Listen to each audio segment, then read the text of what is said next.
IPL 2024లో భాగంగా రాజస్థాన్ పంజాబ్ జట్ల మధ్య ఎప్పట్లాగే రసవత్తర మ్యాచ్ జరిగింది. క్రికెట్ అభిమానులను అలరించింది. రెండు జట్ల మధ్య చివరి వరకు దోబూచులాడిన గెలుపు చివరికి రాజస్థాన్ ను వరించింది. ఈ మ్యాచ్లో రాజస్థాన్ జట్టు 3 వికెట్ల తేడాతో విజయం సాధించింది.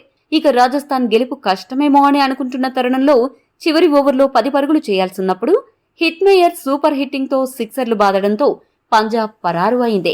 ఈ మ్యాచ్లో పంజాబ్ ఓడిపోయినా పంజాబ్ కు కెప్టెన్ గా వ్యవహరించిన సామ్ కరణ్ అద్భుతమైన కెప్టెన్సీతో ఆకట్టుకున్నాడు. ముఖ్యంగా బౌలర్లను రొటేట్ చేసిన విధానం అద్భుతం. ధావన్ వచ్చినా సామ్ కరణ్ ను కెప్టెన్ గా కొనసాగిస్తే మిగతా మ్యాచ్ల్లో పంజాబ్ కు కలిసొస్తుంది. ఈ మ్యాచ్లో పంజాబ్ ఓటమికి 2 ముఖ్య కారణాలున్నాయి. మొదటిది, మొదటి 10 ఓవర్లలో దూకుడుగా బ్యాటింగ్ చేయలేదు.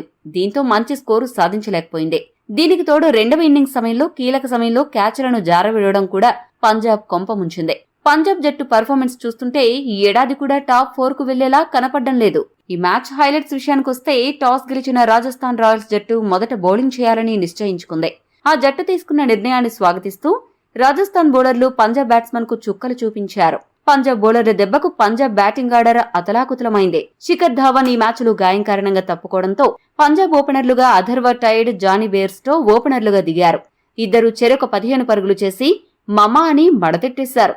ఈ షాక్ నుండి కోలుకోకముందే 1 డౌన్ బ్యాట్స్మన్ ప్రభ్ సిమ్రాన్ సింగ్ 10 పరుగులు, సామ్ కరణ్ 6 పరుగులు చేసి పొలోమని పెవిలియన్ కు క్యూ కట్టారు.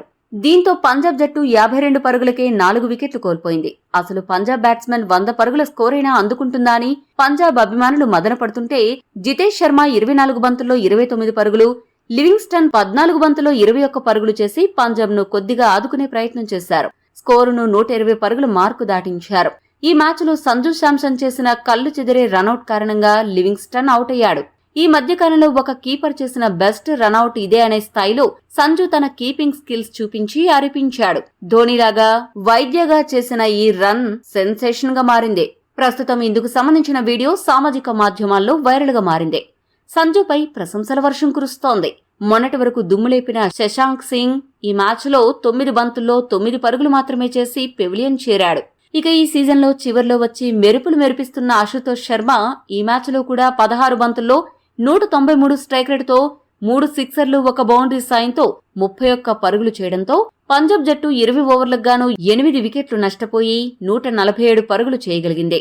రాజస్థాన్ బౌలర్స్ లో ఆవేష్ ఖాన్ 2 వికెట్లు తీగా కేశవ్ మహారాజు 4 ఓవర్లకు గాను 23 పరుగులు మాత్రమే ఇచ్చి 2 వికెట్లు పడగొట్టాడు. ఇక ట్రెంట్ బౌల్ట్ తీసింది 1 వికెట్ అయినా 4 ఓవర్లకు 22 పరుగులు మాత్రమే ఇచ్చి చాలా ఎకనామికల్ గా బౌలింగ్ చేశాడు. మిగతా బౌలర్లలో కుల్దీప్ సేన్, చాహల్ చెరొక వికెట్ దక్కించుకున్నారు. 148 పరుగుల విజయ లక్ష్యంతో బరిలోకి దిగిన రాజస్థాన్ జట్టుకు జైస్వాల్ సూపర్ స్టార్ట్ ను అందించాడు. జోస్ బట్లర్ ఈ రోజు జట్టులో లేకపోవడంతో ఆ స్థానంలో వచ్చిన తనుష్ కోటియన్ 31 బంతుల్లో 24 పరుగులు చేసి టెస్ట్ బ్యాటింగ్ ను తలపించాడు. పవర్ ప్లేలో ఇంకొద్దిగా దూకుడుగా ఆడి ఉంటే బాగుండేది. ఇక జైస్వాల్ పవర్ ప్లేలో దూకుడుగా ఆడినా ఆ తర్వాత పిచ్ పరిస్థితుల కారణంగా నెమ్మదించి 28 బంతుల్లో 39 పరుగులు చేసి రబాడా బౌలింగ్ లో అవుట్ అయ్యాడు. ఇక రాజస్థాన్ సులభంగా గెలుస్తుంది అని అనుకుంటున్న తరుణంలో ఒక్కసారిగా వికెట్లు కోల్పోయింది. బాగానే ఆడుతున్న సంజు శాంసన్ 14 బంతుల్లో 18 పరుగులు చేసి పెవిలియన్ చేరాడు. ఆ వెంటనే ధ్రువ్ జురెల్ 6 పరుగులకు ఎగిరిపోయాడు. ఈ సీజన్లో సూపర్ ఫామ్ లో ఉన్న రియాన్ పరాగ్ 18 బంతుల్లో 23 పరుగులు చేసి అవుట్ అయ్యాడు. ఇలా వరుసగా వికెట్లు కోల్పోవడంతో పంజాబ్ కు గెలుపుపై ఆశలు చిగురించాయి. రాజస్థాన్ కు టెన్షన్ పెరిగిపోయింది. సరిగ్గా ఈ సమయంలో క్రీజులో ఉన్న పావెల్, హిట్మేయర్ బ్యాట్ కు పనిచెప్పి లక్ష్యాన్ని కరిగించారు. అయితే సరిగ్గా 19వ ఓవర్లో 5 బంతుల్లో 11 పరుగులు చేసిన పావెల్ అవుట్ అవడంతో మ్యాచ్ ఒక్కసారిగా రసవత్తరంగా మారింది. ఇటువంటి పరిస్థితుల్లో హిట్మేయర్ స్థిరంగా చివరి వరకు నిలబడి 10 బంతుల్లో 27 పరుగులు చేసి రాజస్థాన్ ను గెలుపు తీరాలకు చేర్చాడు. పంజాబ్ బౌలర్స్ లో రబాడా, సామ్ కరణ్ ఎకనామికల్ గా బౌలింగ్ చేయడమే కాకుండా చెరొక 2 వికెట్లు తీసి ఆకట్టుకున్నారు. మిగతా బౌలర్లలో హర్షదీప్ సింగ్, లివింగ్స్టన్, హర్షల్ పటేల్ చెరొక వికెట్ దక్కించుకున్నారు. ఈ వీడియో మీకు నచ్చితే లైక్, షేర్, కామెంట్ చేయండి. మరిన్ని స్పోర్ట్స్ అప్డేట్స్ కోసం మా ఛానల్ ను సబ్స్క్రైబ్ చేసుకోండి.